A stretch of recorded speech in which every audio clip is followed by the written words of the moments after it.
Hello guys! Blessed afternoon everyone! Gagawa po tayo ng vegetable omelette. Ito po yung kailangan natin. Carrots.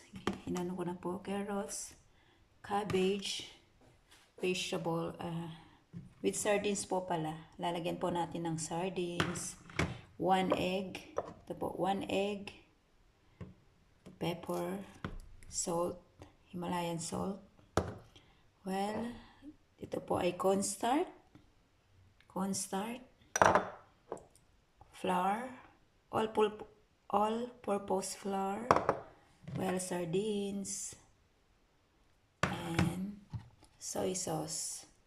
Well, ito, 1 tablespoon cornstarch, 3 tablespoon all-purpose flour, and 1 tablespoon soy sauce. This is soy sauce actually.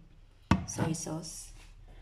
At i-blender po natin to, itong cabbage at itong carrots para mas pino siya. Ito po ang gamit ko. Blender. And guys, binilender na natin yung onion. Onion, actually I have onion. Ito na po siya. Onion. Ito po yung carrots tsaka cabbage. So, imimix na natin. Mix natin 1 egg.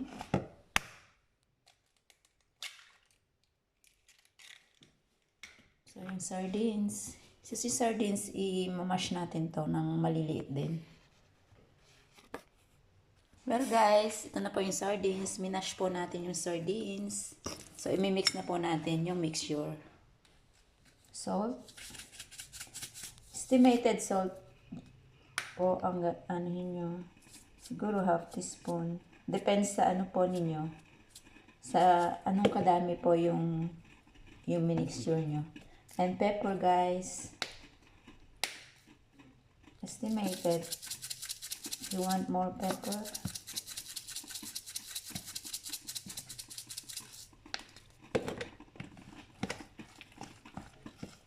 Yan po yung mixture natin. Let me show you. So, our mixture. Yung cornstarch. Cornstarch po yan. Halo lang po natin. We're gonna mix it to mix our flour. Pasin na natin. Well, we put 1 table soy sauce.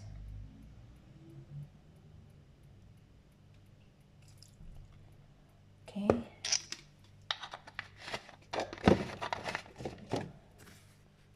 Make it hot. Frying pan. 3, 4. Small, medium. Heat lang po. Bala. Kumakita yan po. Konting oil lang po. Okay. Tapos na po guys yung mixture natin. I think it's delicious.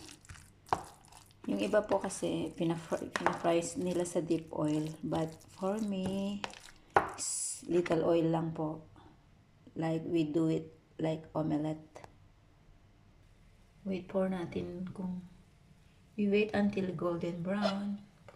Tapos po natin. So guys, yan na po siya.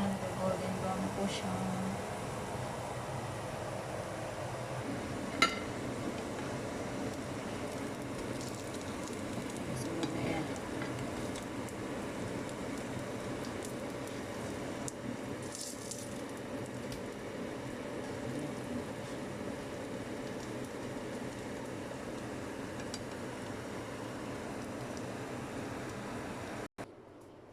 Hey guys, ito na po. Enjoy! Sarap po ito. God bless everyone! Bon appetit!